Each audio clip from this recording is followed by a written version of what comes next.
Start.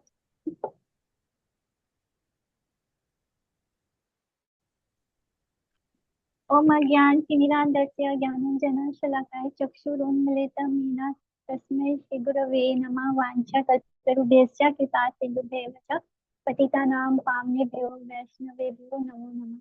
जय श्री कृष्ण चैतन्य प्रभु नित्यानंद श्री अद्वैत गदाधर शिवासादि गौर भक्तवृंद। हरे कृष्णा कृष्ण कृष्णा हरे हरे, हरे राम राम राम हरे हरे।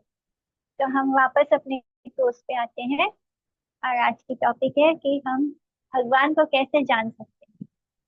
तो भगवान को जानने के दो रास्ते हैं। एक तो होता है बॉटम अप और एक होता है टॉप टू डाउन। यानी बॉटम अप यानी आरोपंथी बोलते हैं कि हम एक सीधे लाइन से मैंने शुरुआत से ढूंढने की कोशिश करते हैं कि नेति नेति जिसे बोलते हैं कि नहीं, पहले हम कुछ खोजते हैं फिर हमको लगता है नहीं नहीं इस तरह से भगवान नहीं मिलेंगे, तो नेति ना इति करते करते तो ये प्रोसेस होता है नेति नेति। यानी हम खुद ही भगवान को ढूंढने निकलते हैं। इसमें हम स्क्रूटनाइज करते हैं, उनको एग्जामिन करते हैं कोई भी प्रोसेस को, फिर उसको इन्वेस्टिगेट करते हैं, फिर हमको लगता है कि नहीं इस यहाँ इस तरह इससे भगवान नहीं मिलेंगे। तो ये प्रोसेस होता है आरोपंथी, नेति नेति। दूसरा प्रोसेस होता है टॉप टू डाउन मेथड, यानी ऊपर से हम नीचे तक आते हैं। यानी जो हमारी गुरु परंपरा है ये होती है अवरोपंथी, यानी ऊपर से नीचे आना। अ, यहाँ पर हम भगवान को, जो भगवान के जो गुरु हैं उनकी शरण लेके वो जो हमें बताते हैं हमको फॉलो करते हैं। यहाँ पे हम शुरुआत से कुछ नहीं ढूंढते हैं। जैसे कि हमें फॉर एग्जाम्पल अगर हमें पानी चाहिए तो हम जाके कुआं अरे नहीं खोदते हैं। हमें पता है कि नल बना हुआ है, वहां से हम पानी ले सकते हैं। तो ये जो बॉटम अप तरीका होता है भगवान को नीचे से ऊपर तक ढूंढने के लिए, यानी नेति नेति वाला प्रोसेस, ये बहुत ही लॉन्ग कट होता है। इसमें हम क्या करते हैं, अगर हमें मान लो हमें पानी पीना है तो पहले हम क्या करेंगे, हम गड्ढा खोदेंगे, कुआं खोदेंगे, फिर हम कुएं में से पानी निकालेंगे, फिर वो पानी पियेंगे। तो ये मतलब ये मैं सिर्फ एग्जाम्पल के लिए बोल रही हूँ ताकि आप लोग समझ सके ये प्रोसेस कैसा है। कि यहाँ पे हम शुरुआत से ढूंढने की कोशिश करते हैं भगवान। तो ये है आरोपंथी एंड अवरोपंथी, यानी टॉप टू डाउन। या जिस जो गुरु परंपरा है वहां पे हम गुरु की शरण लेते हैं और फिर वो जो हमें बताते हैं क्योंकि उन्होंने सच को देखा है, तो उस मेथड से हम ढूंढने की कोशिश करते हैं। तो एक बार हम ये जान लें कि हम भगवान से कैसे कनेक्ट हो सकते हैं, तब हम अपनी डायरेक्ट लाइन खुद डेवलप कर सकते हैं कि हमें किस तरह भगवान से कनेक्ट होना है, how how we can know God. तो इस तरह ये जो असेंडिंग प्रोसेस है वो बहुत ही एग्जामिनेशन, इन्वेस्टिगेशन और इस तरह हम मटेरियल वर्ल्ड में ढूंढते हैं अल्टीमेट रियलिटी को। और वो उसी को हम ना इति बोलते हैं एक्चुअली में। तो वो प्रोसेस को बोलते हैं नेति ने। इसमें क्या होता है कि नॉट दिस, यानी पहले हम कुछ खोजते हैं, फिर नॉट दिस, इनायती नायती, इस तरह हम खोजते खोजते फाइनली कभी ना कभी हम सच तक पहुंचेंगे। जो इम्पर्सनलिस्ट और मायावादी होते हैं, जो भगवान के स्वरूप को नहीं मानते, वो इसी प्रोसेस में से भगवान को खोजते हैं। और इस मेथड में हम अपने मटेरियल माइंड पे डिपेंड होते हैं, अपनी मटेरियल इंटेलिजेंस पे डिपेंड होते हैं, जो एक्चुअली में हमें कभी भी सही सत्य तक नहीं पहुंचा सकते, क्योंकि हमारा माइंड मटेरियल है, हमारी इंटेलिजेंस भी मटेरियल है। ये मटेरियल बॉडी के थ्रू हम अगर स्पिरिचुअल सच को ढूंढने की कोशिश करेंगे तो वो हमारे लिए थोड़ा मुश्किल है। तो इसलिए ये जो मायावादी हैं ये कभी भी भगवान के स्वरूप तक नहीं पहुंच पाते, इसलिए वो सोचते हैं कि भगवान का कोई स्वरूप है ही नहीं, उन्होंने जिस सच को नहीं देखा वो उसे नहीं मानते, वो अपने मटेरियल सेंसेस से भगवान को ढूंढने की कोशिश करते हैं। श्रीमद् भागवतम में श्री व्यासदेव कहते हैं, वचस्यु भारते आराप्य या एको मनसा सह। ये आता है कैंटो 6 चैप्टर 16 में। तो जो वर्ड्स एंड माइंड है हमारे कंडीशन सोल का, उससे हम भगवान को अप्रोच नहीं कर, हम लिमिटेड है, उस पर से हम कंडीशन है। यानी हमारी जो सोच है, हमारा जो मन है, अभी हम खुद ही अपने आप को जज करके देख सकते हैं कि कुछ साल पहले जब हम स्पोर्ट से या हम डिवोटी से या डिवोशन से अटैच नहीं थे, तब हमारी सोच कैसी थी और अब हमारी सोच कैसी है। तो हम अपनी सोच को ही इसे रख कर कंसिडर कर सकते हैं। तो हमारा जो माइंड है वो कंडीशन है, वो हमें प्रॉपरली सच नहीं बता सकता। और इस मन से तो हम कभी भी श्री कृष्ण तक नहीं पहुंच, एब्सोल्यूट ट्रूथ तक नहीं पहुंच। इसलिए जब तक कि भगवान स्वयं हमारे सामने खुद को रिवील ना करे, हम भगवान को नहीं जान सकते।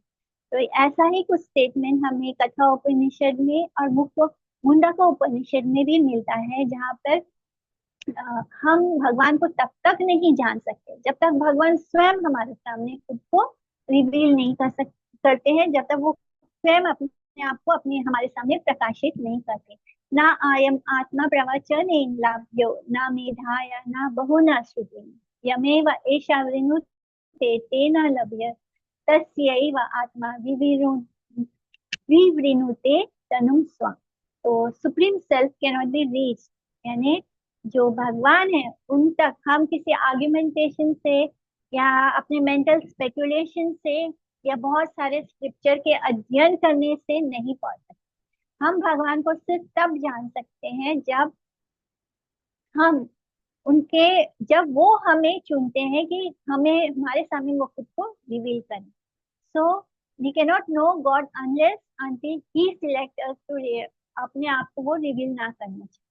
तो एक डायरेक्ट लाइन है। इसलिए जो भगवान के भक्त हैं वो कंप्लीटली वो भगवान के बारे में वही नॉलेज प्राप्त करने की कोशिश करते हैं, उनसे ही प्राप्त करने की कोशिश करते हैं जो उनके साथ डायरेक्ट लाइन में है, या जिन्होंने उस सच को देखा है, जो भगवान के बारे में जानते हैं। हम उनकी शरण लेते हैं, उनसे सच जानने की कोशिश करते हैं। तो कहीं ना कहीं जो आरोपणती है, जो ना इति ना इति है, उसमें हमारे अंदर अहंकार होता है कि हम खुद ही भगवान को ढूंढ सकते हैं, जबकि भगवान स्वयं कहते हैं कि उन्हें ढूंढना इम्पॉसिबल है जब तक कि वो खुद ना चाहें। तो इसलिए जो डायरेक्ट लाइन प्रोसेस है उसमें कैसे हम ढूंढते हैं भगवान को, हम उन भक्तों पर डिपेंड होते हैं जिन्होंने उस सच को देखा है। हम उनकी शरण लेते हैं और उनसे भगवान को खोजते हैं। तो उसी तरह दो क्लासेस है ह्यूमन बींग्स के, मैन के, जो आज एग्जिस्ट करता है। एक जो एकेडमी, जो बहुत पढ़े लिखे होते हैं, जो साइंटिस्ट होते हैं, जो पॉलिटिशियंस होते हैं, यानी और कुछ जो किसी भी प्रोफेशन में होते हैं, वो क्लेम करते हैं कि कोई भगवान है ही नहीं, या फिर वो डिक्लेयर करते हैं कि हम स्वयं ही भगवान हैं। मैंने आज की सोसाइटी में किस तरह के लोग हैं, एक तो वो जो खुद को ही भगवान मान लेते हैं, और एक वो जो साइंटिस्ट होते हैं या जो पॉलिटिशियंस होते हैं, या जो बहुत हाई लेवल एजुकेटेड होते हैं, वो कहते हैं कि कोई भगवान नहीं है। क्योंकि कभी कभी क्या होता है, जो लोग बहुत सक्सेसफुल होते हैं मटेरियली, जो बहुत धन संपदा कमाते हैं, कभी कभी ऐसे लोगों के लिए, ऐसे लोग खुद को ही भगवान मान लेते हैं, एंड दे डोंट एक्सेप्ट कि कोई गॉड एग्जिस्ट करता है। लेकिन एक इंटेलिजेंट मैन, जिसका कॉमन सेंस थोड़ा ही डेवलप हो, वो समझ सकता है कि जो ये संसार है इसे भगवान कंट्रोल करते हैं। यानी इस दुनिया में कोई तो है जो सब कुछ कंट्रोल करता है। वो हर चीज में भगवान को देख पाता है, या उनके होने कोई तो ऐसी शक्ति है। हम हमेशा बोलते हैं ना, there is some power that is controlling. तो इस तरह उनको ऐसे फील होता है कि कोई तो है जो हर एक्शन के पीछे है। इसलिए हमारी मैंने हम अपने आप को चीट करते हैं। हम जब बहुत सक्सेसफुल होते हैं, तब हम ये बात हम खुद को ही चीट कर रहे होते हैं, ये सोच के कि हम ही भगवान हैं या कोई भगवान एग्जिस्ट नहीं करता। जब इंसान, इवन हम में से कोई भी, हम लोग अभी तो ये लेक्चर सुन रहे हैं, लेकिन अगर जीवन में कभी किसी मोड़ पर हमें बहुत सक्सेस मिल जाए, सब कुछ हमारे अकॉर्डिंग होना शुरू हो जाए, may be this is because हमने कुछ अच्छे कर्म किए थे, उसके कारण सारी चीजें अपनी जगह पर होने लगती है। एंड हम जो सोचते हैं वो सब कुछ मैनिफेस्ट होते जाता है। तो अब उस परिस्थिति में हमें ये घमंड हो जाएगा कि देयर इज नो गॉड, हम स्वयं ही भगवान हैं। माने ये हम में से किसी के भी साथ हो सकता है। माया इतनी स्ट्रांग है कि हमें ये बिलीव करा देगी कि हम स्वयं ही भगवान हैं। अगर हमारे साथ हर वो चीज होनी शुरू हो जाए जो हम सोच रहे हैं, और जो हमारे हमारे माने हमारी इच्छा है, और हमारी इच्छा मैनिफेस्ट होना शुरू हो जाए, हर चीज अपनी जगह पर होनी शुरू हो जाए, तो हम में से कोई भी ये सोचेगा कि हम स्वयं ही भगवान हैं। तो ऐसा ही साइंटिस्ट लोगों के साथ होता है, कुछ पॉलिटिशियंस के साथ होता है, जो हाईली एजुकेटेड लोग होते हैं उनके साथ भी ऐसा होता है। तो वो भगवान को नहीं मानते, बट यही लोग जब मुश्किल घड़ी में आते हैं, तब उन्हें पता चलता है कि कोई भी चीज उनके कंट्रोल में नहीं है। जब तक चीजें हमारे कंट्रोल में होती है तब तक हमें भगवान की जरूरत नहीं पड़ती। जब चीजें हमारे कंट्रोल के बाहर हो जाती है, जब हमको लगता है कि हम तो सब कुछ वैसा ही कर रहे हैं जैसे हम पहले कर रहे थे, जैसे पहले हर चीज अपनी जगह पर पड़ी थी, और लेकिन अब अब भी हम वही कर रहे हैं, लेकिन अब कुछ भी हमारे अकॉर्डिंग नहीं हो रहा है, तब हमें रियलाइज होता है कि कोई तो है जो हर चीज को, हर सिचुएशन को कंट्रोल कर रहा है। हमारे हाथ में कुछ भी नहीं। इसलिए जब हम भगवान को नहीं मानते, उनके एग्जिस्टेंस को डिनाई करते हैं, तब हम खुद को चीट करते हैं। ये जो मटेरियल वर्ल्ड है, ये बिल्कुल अनसर्टेन है। यहाँ पे कब क्या हो हमें से किसी को पता नहीं। अब अभी तो सब कुछ ऐसे काम लग रहा है, नेक्स्ट मोमेंट कोई आंधी तूफान आ सकता है, कुछ भी हो सकता है। कोई ऊपर से प्लेन गिर सकता है, सब कुछ अभी के अभी तहस नहस हो सकता है। यानी this world is full of uncertainty. कुछ भी सर्टेन नहीं है। बट अगर कुछ सर्टेन है इस संसार में, तो वो है डेथ। हमारी डेथ ही एक चीज है जो माने वो होना ही होना है। तो death is only certain, otherwise everything is uncertain in this world. तो जो इस संसार में रहकर बहुत प्लानिंग करते हैं अपने आप को यहाँ पर कंफर्टेबल लिविंग के लिए, तो ये लोग ये फुलिश है। यानी इन्हें एहसास ही नहीं है कि हम जो प्लानिंग कर रहे हैं वो कभी भी नहीं होगा। कुछ भी हो सकता है, हमारे प्लानिंग का कोई गारंटी नहीं है कि हमने जो प्लान किया है यहाँ पर हमेशा रहने के लिए। But are we going to live here forever? हमें से कोई भी, जब ये जो शरीर है, ये तो इस मटेरियल वर्ल्ड के पंचभूत से बना है। तो ऑब्वियसली जो चीज इस धरती से लेकर बनाई गई है, माने माया देवी जब हमें बनाती है, तब वो जो इंग्रेडिएंट है हमारे इस मटेरियल बॉडी का, वो तो इस धरती से ही लिया गया है। तो ऑब्वियसली वो चीज खत्म होके यहाँ पे मिल ही जाएगी। तो हम हमेशा के लिए तो है नहीं, लेकिन हम जब प्लानिंग करते हैं तब हम इस तरह प्लान करते हैं कि हम हमेशा यहीं रहने वाले हैं, हम यहाँ पे, हाँ, सब कुछ हमारा यहीं पर है। So we are just a foolish people, जो हम ये प्लानिंग करते हैं कंफर्टेबल लिविंग के लिए कि हम यहीं पर रहने वाले हैं। हम नहीं जानते कि सडनली कि हम कब क्या सब कुछ यहीं छोड़कर जाएंगे। Properties, friends, relative, bank balance, सब कुछ। इतने मैंने कभी कभी लोगों को बहुत अच्छे अच्छे महंगे कपड़े खरीदने का शौक होता है, बहुत महंगे महंगे ज्वेलरीज खरीदने का शौक होता है। एक मोमेंट में हम शरीर को छोड़ेंगे, तो वो सारी चीजें हमें जो बहुत पसंद थी, हमने बहुत पसंद से खरीद खरीद के अपने वार्डरोब में भर के रखा है, वो सब कुछ यहीं के यहीं छूट जाएगा। एक मोमेंट में डेथ हमसे सब कुछ छीन लेगी। ना तो हमारा बैंक बैलेंस ही हमें जीवन दे सकेगा, ना कुछ। इसलिए हाँ, जो लोग हैं मैंने, हम में से बहुत लोग, बहुत क्या, हम सभी लोग, हम पूरा दिन बहुत हार्ड वर्क करते हैं। एंड नाइट कैसे होता है, लाइक मैंने, हम रात को बस 2 रोटी खाना होता है, बस सोना होता है, और उसके लिए हम सारा दिन एकदम हार्ड वर्क करते हैं। और फिर इसको बोलते हैं डोंकी मूड मूड वैकिंग, डोंकी के जैसा।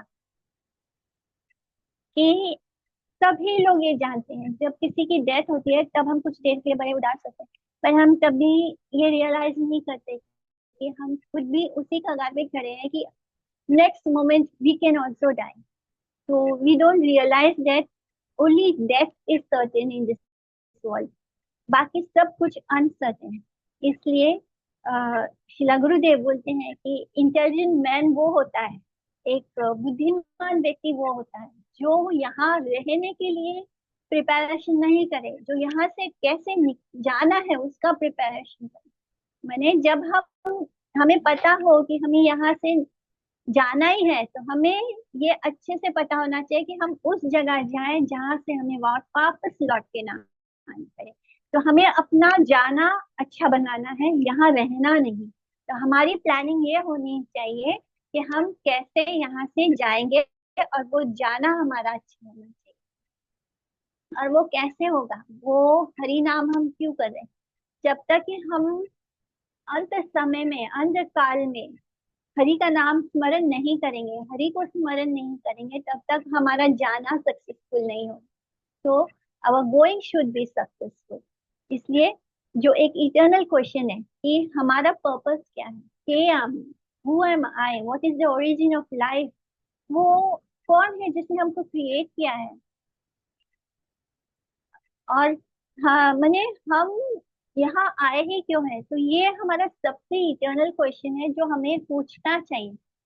हम जो ह्यूमन बींग्स है, सिर्फ हमारे पास ये एबिलिटी है क्वेश्चन करने की कि हम कौन हैं। हम बुद्धिमान तभी हैं जब हम ये सोच सकते हैं, जब लाइफ में किसी मोमेंट में हमें ये क्वेश्चन आता है कि एक्चुअली में हम लोग क्या करने आए थे इस संसार में।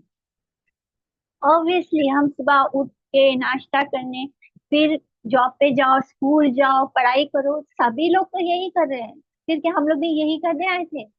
मैंने क्यों आए हैं, जब तक ये क्वेश्चन हमारे मन में अराइज नहीं होता। मैंने हमें सुबह उठ के बस पानी भरने के लिए, कुछ लोगों के घर में सुबह सुबह पानी नहीं आता होगा, वो पानी भरने के लिए जाते हैं सुबह सुबह अर्ली मॉर्निंग। तो क्या हम लोग इसके लिए आए थे? हम क्यों आए हैं, ये क्वेश्चन हमारे अंदर आना चाहिए। हाँ, ये क्वेश्चन किसी डोंकी के, मंकी के मन में नहीं आएगा, किसी कुत्ते और बिल्ली के मन में नहीं आएगा, किसी पंछी के मन में नहीं आएगा। ये भगवान ने हमें ये एबिलिटी दी है, ये बुद्धि हमें दी है ह्यूमन बींग्स को, जो ये पूछ सकते हैं कि हम कौन हैं, हु एम आई, और किसने हमें बनाया है, हम क्यों इस संसार में आए हैं, हमारा लाइफ का गोल क्या है। तो ये सारे आंसर को कैसे हम पा सकते हैं? यस्मिन विद्यते सर्वम विज्ञातम भवति। तो वेद क्या कहते हैं कि बाय नोइंग हूम, यानी हम किसको जानने के बाद हमारे सब क्वेश्चंस के आंसर हमें ऑटोमेटिकली जान लेंगे। यानी जब हम भगवान को जान लेंगे तब हमारे सब क्वेश्चंस के आंसर ऑटोमेटिकली आ जाएंगे। So the question is how to know God, हम भगवान को कैसे जान सकते हैं? और इसका आंसर है हम भगवान को भगवान के द्वारा ही जान सकते हैं, और कोई रास्ता नहीं है भगवान को जानने का। अदरवाइज अगर हम भगवान को किसी और तरीके से जानने की कोशिश करेंगे तो वो इम्परफेक्ट होगा। जैसे कि भगवान भगवत गीता में क्या बोलते हैं, ज्ञानम ते हम सा विज्ञानम इदम वक्ष्यामि अशेषतः यज्ञात्वा नेह भूयो अन्यत् ज्ञातव्यम अवशिष्यते। कि मैं तुम्हें ऐसा तरीका ऐसा ज्ञान देता हूँ जिसको जानने के बाद तुम्हारे पास और कुछ जानना शेष ना रहेगा। यानी भगवान स्वयं बोल रहे हैं भगवत गीता में कि I shall now declare unto you in full the knowledge, यानी मैं तुम्हें वो ज्ञान देता हूँ जिसको जानने के बाद कुछ और जानने के लिए रहेगा नहीं। सो यही सबसे बड़ा ज्ञान है जो हमें भगवान से ही लेना है, हमें कोई और नहीं दे सकता है। हम सब एम परफेक्ट है, हम एक दूसरे को नहीं बता सकते कि हमें भगवान कैसे मिलेंगे, सिर्फ वही बता सकते हैं। तो हु इज गॉड, भगवान कौन है? हम हम जो ये ह्यूमन बींग्स है, हमारी जो इंटेलिजेंस है वो इस लायक है कि हम हर चीज को क्वेश्चन कर सकते हैं। हमें भगवान ने उतनी बुद्धि दी है कि हम हर चीज को क्वेश्चन कर सकते हैं, हम हर बात को क्वेश्चन करके ये जान सकते हैं कि मैंने ये बुद्धि भगवान ने सिर्फ ह्यूमन बींग्स में दी है। ये गिफ्ट है ह्यूमन बींग्स को कि भगवान भगवान जो इतनी कृपा में है, उन्होंने हम ह्यूमन बींग्स को ये गिफ्ट दिया है कि हमारे अंदर इंक्यूजिटिवनेस है। ये जो इंक्यूजिटिवनेस है, ये जो हमारे अंदर क्वेश्चंस आते हैं, ये साइन है कि हम इंटेलिजेंट हैं। अगर हम क्वेश्चन नहीं करें तो इवन हम देखते हैं ना कि जो बकरी होती है, उसको कटने वाली होती है, उसके सामने दूसरी बकरी को काटा जा रहा होता है, पर उसको कुछ फर्क नहीं पड़ता। उसको या मन में ये क्वेश्चन नहीं आता, उसको कुछ लगता ही नहीं, उसको पता ही नहीं, क्योंकि उसके पास वो बुद्धि नहीं है। ये बुद्धि भगवान ने हम पर बड़ी दया करके, हम पर बड़ी कृपा करके ये बुद्धि दी है, जो हमें क्वेश्चन करना सिखाता है। इसलिए कभी ना कभी, किसी ना किसी समय पर जीवन में हमारे अंदर ये क्वेश्चन आना चाहिए कि हम कौन हैं, हम ये जीवन क्यों, हम क्यों पाए हैं, हम क्यों, कहाँ से आए हैं, from where do we come from, और हमें मृत्यु के बाद जाना कहाँ है। ये सबसे बड़ा क्वेश्चन है कि हमें मृत्यु के बाद जाना कहाँ है। हम रोज देखते हैं कि लोग मरते हैं, सिर्फ हम नहीं। जब हम किसी कॉकरोच को मारते हैं, कोई इंसेक्ट मरता है, तो या फिर मच्छर को मार, हम कभी, बहुत लोग मच्छरों को मार देते हैं। तो ये जब हम करते हैं, ये सब मरते हैं, मरा हुआ देखते हैं, तब हम ये रियलाइज नहीं होता है कि मरने के बाद हम कहाँ जाने वाले, where are we going after death. हमारा अ, हम तो इटर्नल नहीं है, हम यहाँ जन्म लिए हैं तो मरेंगे, लेकिन इस टेम्पररी एग्जिस्टेंस का पर्पस क्या है? क्यों हमें भगवान ने ऐसे जीवन दिया है कि हम दुखी रहते हैं सारा जीवन, हमें जो चाहिए वो नहीं मिलता। बचपन में हम अगर हमें कोई चॉकलेट ना दे तो रोने लगते हैं, हमें हमारा खिलौना ना मिले तो हम रोने लगते हैं। जब हम बड़े होते हैं, हमारी गर्लफ्रेंड किसी और के साथ भाग जाए तो हम रोने लगते हैं, या बॉयफ्रेंड किसी और पे इंटरेस्ट हो जाए तो हम रोने लगते हैं। फिर हम मिडिल एज में आते हैं, हमारे बच्चों को अच्छी जगह कॉलेज में एडमिशन ना मिले तो हम दुखी होते हैं, या फिर उनके जीवन में कुछ बुरा हो जाए तो हम दुखी होते हैं। फिर ओल्ड एज में और ओल्ड हो जाते हैं, तो हम अपनी बीमारी को लेकर, अपने शरीर को लेकर परेशान रहते हैं। तो कोई भी ऐसा मोमेंट है लाइफ में जहाँ हम खुश रहते हैं? खुशी आती भी है तो वो मोमेंट्री होती है, एक दो पल के लिए होती है। अगर हमने क्लास में फर्स्ट रैंक भी पा लिया तो वो कितने देर की खुशी होगी, थोड़ी देर की होती है, टेम्पररी होती है। तो ये सब कुछ क्यों है? ये जीवन मिला ही क्यों है? बस यही सब करने के लिए? और ये क्वेश्चंस हमारे अंदर आना चाहिए, what is the purpose of what temporary existence. जब हमारा एग्जिस्टेंस इतना टेम्पररी है, हमें पता ही नहीं हम कब मर जाएंगे, तो इसका भगवान ने ऐसा जीवन दिया ही क्यों? ये क्वेश्चन आना चाहिए हमारे मन में कि जब हमारे जीवन में इतना दर्द है, इतनी तकलीफ है, इतना दुख है, तो भगवान ने क्यों हमें ऐसा जीवन दिया? क्यों हमें हमेशा के लिए नहीं रखा? क्यों हम थोड़े पल के लिए रहते हैं और फिर इस संसार को छोड़ के चले जाते हैं? ये मटेरियल वर्ल्ड क्रिएट करने की क्या जरूरत थी? भगवान हमें अपने पास रख सकते थे, क्यों नहीं रखा? क्यों ये मटेरियल वर्ल्ड क्रिएट किया?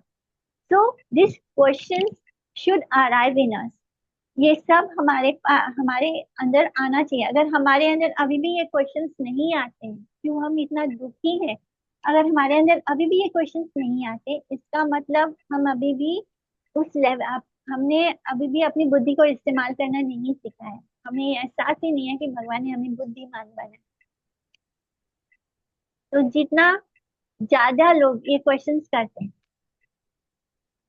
तो ये क्वेश्चंस हमें, इन क्वेश्चंस के आंसर्स हमें कहाँ मिलेंगे? थ्रू स्पिरिचुअल नॉलेज, क्योंकि ये क्वेश्चन स्पिरिचुअल है।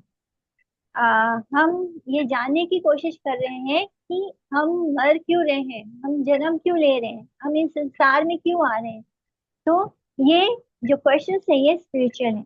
जो हमारी मटेरियल बॉडी है वो जन्म लेती है तो वो मरती भी है, वो यहीं से आती है तो यहाँ पे वापस चली भी जाती है। इस संसार से जो चीज आया है वो इस संसार में चला भी जाएगा। लेकिन जो स्पिरिचुअल, जो स्पिरिट सोल है, वो तो इटर्नल है, वो इस संसार का नहीं है। इसलिए उसे दुखी होना अच्छा नहीं लगता, उसे तकलीफ और परेशानी अच्छी नहीं लगती।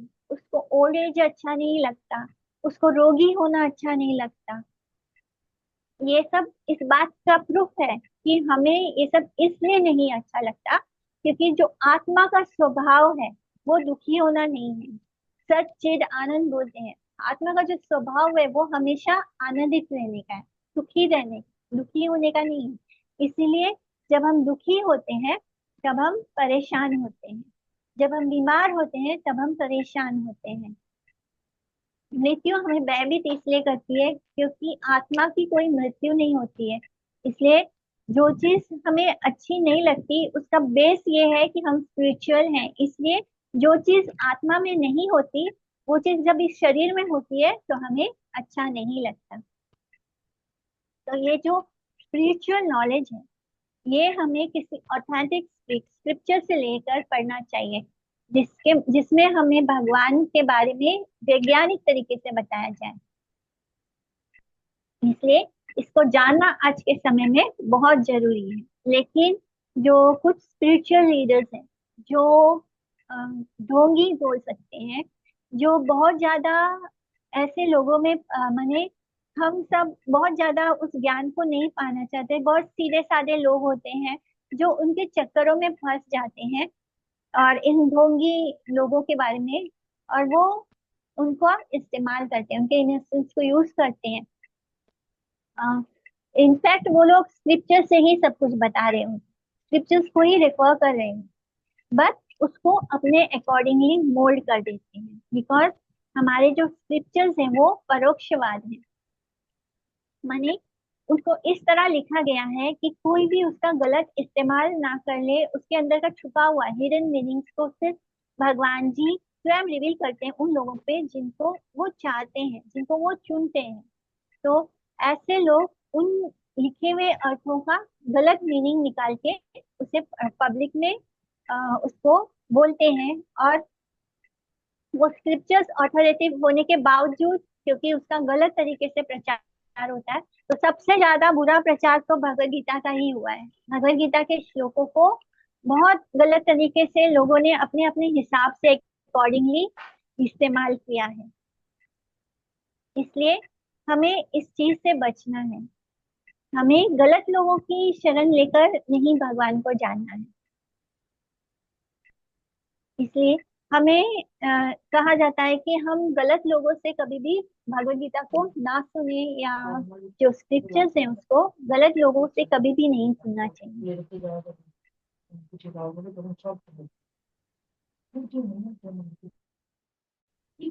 हम एक नेक्स्ट थोड़ी देर में हम लोग दूसरी मीटिंग की लिंक में शेयर करूंगी। हरे कृष्णा। म्यूट कर लीजिए।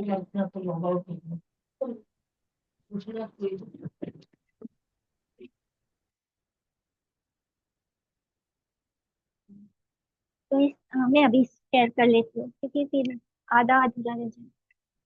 मैं एंड कर रही हूँ मीटिंग एंड तुरंत दूसरा लिंक शेयर करती हूँ, आप लोग रहना।